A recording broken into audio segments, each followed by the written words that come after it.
پاکستانی باعث فخر ہے کہ دنیا کے سب سے بڑے اور عرب کے سب سے بڑے اور دنیا کے سیکنڈ لارجسٹ ڈیزرٹ جس کو ایمٹی کوارٹر کہتے ہیں اور رب الخالی عربک میں، اس کے جو سب سے لانگسٹ روٹ ہے 1180 کلومیٹر کا تھا جو کہ ہم نے کمپلیٹ کیا۔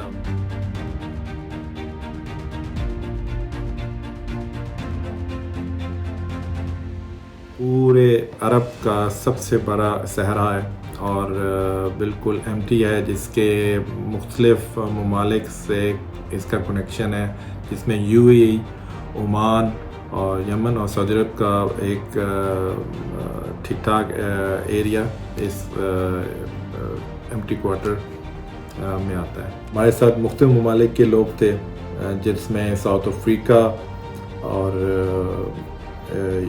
جرمنی اور اٹلی اور لبنان، سعودی عربیہ، اور میں ایز اے پاکستانی صرف ایک تھا ان کے ساتھ، تو پورا ہمارا ایک گروپ تھا۔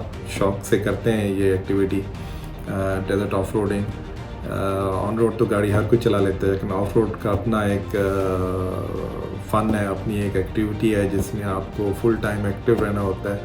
آپ ایک سیکنڈ کے لیے بھی گاڑی جو ہے نا ایزی ڈرائیو نہیں کر سکتے، آپ باقاعدہ اس کے لیے پریکٹس کرنی پڑتی ہے، اور آپ کو کچھ دوستوں کے ساتھ جو اس ایکٹیویٹی سے ریلیٹڈ ہیں، وہ ان لوگوں کے ساتھ ہی آپ کو یہ ایکٹیویٹی کرنا بہتر سمجھتا ہوں میں۔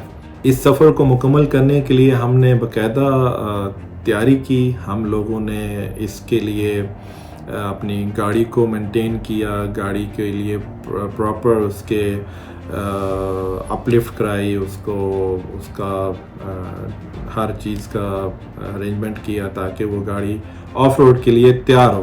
اور یہ 10 دن میں ہم نے 1180 کلومیٹر کمپلیٹ کرنا تھا، جس میں ٹوٹل 8 4 ویل تھیں، اور سب نے اپنے اپنے حساب سے اس گاڑی کو تیار کیا۔ اور میں نے بھی فوڈ 10 دن کا انتظام کیا، خوراک کا اور پانی کا انتظام کیا۔ 120 لیٹر کا میں نے پیچھے ٹینک لگایا پانی کا، اور اس کے علاوہ ایکسٹرا پانی بھی اٹھایا۔ ٹوٹل 150 لیٹر پانی تھا میرے پاس، اور 130 لیٹر میرے پاس جیری کین فیول تھا۔ ٹرپ کی تیاری کے لیے ہم لوگوں نے پہلے سارے وے پوائنٹ اپنے ڈیسائیڈ کیے، کہاں سے ہم نے انٹری کرنی ہے، کہاں پہ ہم نے نائٹ سٹے کرنا ہے، اور کتنی راتیں ہیں تقریباً۔ آپ نائٹ سٹے آپ کی سارے وے پوائنٹ ڈیسائیڈ ہوتے ہیں پہلے، کیونکہ ریجز ہوتے ہیں بہت طویل اور بہت اونچے، تقریباً 250 میٹر سے کے ہائٹ کے، اور یوں سمجھ لیں کہ 12 سے 14 فلور کی بلڈنگ کے جتنے ریجز ہیں، اور آپ نے ان کو پار کرنا ہے۔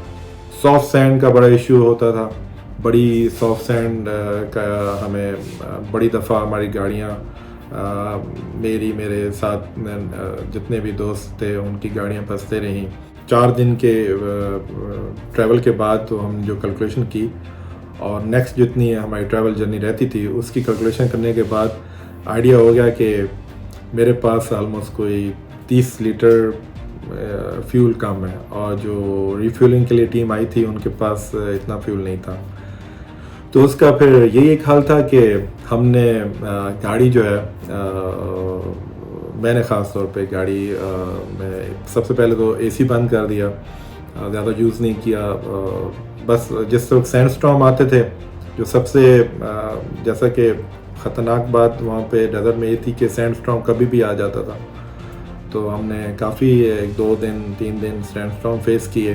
سب سے دلچسپ بات یہ تھی کہ ہمارے جو مجھے سب سے زیادہ بات یاد رہ گئی، ہمارے کیمپ کے پاس ایک اسپائڈر کیمل، ایک اسپائڈر آ جاتا تھا جو کہ بالکل آپ کے سائز کا تھا، اور وہ آ کے آپ کو آپ کے کیمپ کے آس پاس بھٹکتا تھا۔ تو ہماری کوشش یہ ہوتی تھی کہ ہم اس کو بھگاتے تھے کہ دور چلا جائے، لیکن وہ کس طرح کر کے ہمارے کیمپ کے گاڑیوں کے نیچے آ کے بیٹھ جاتا تھا۔ تو ایک دن ہوا ہم لوگ اگلی ڈیسٹینیشن پہ گئے تو وہاں پہ بھی سیم وہی اسپائڈر کیمل نظر آیا. سیاحت کے شوقین افرادوں کو یہی پیغام دوں گا کہ آپ لوگ اس طرح کی ایکٹیویٹی کرو اور ضرور کرو, کیونکہ اس میں آپ ایک تو فل ٹائم ایکٹیو رہتے ہو اور یہ بھی ایک طرح کی سپورٹ ہی ہے, اور اس سپورٹ کو ضرور کرنا چاہیے. خاص طور پہ جو افراد ہمارے اسپیشلی پاکستان سے آنا چاہیں عرب ممالک میں, تو یہ ضرور یہ ایکٹیویٹی کریں.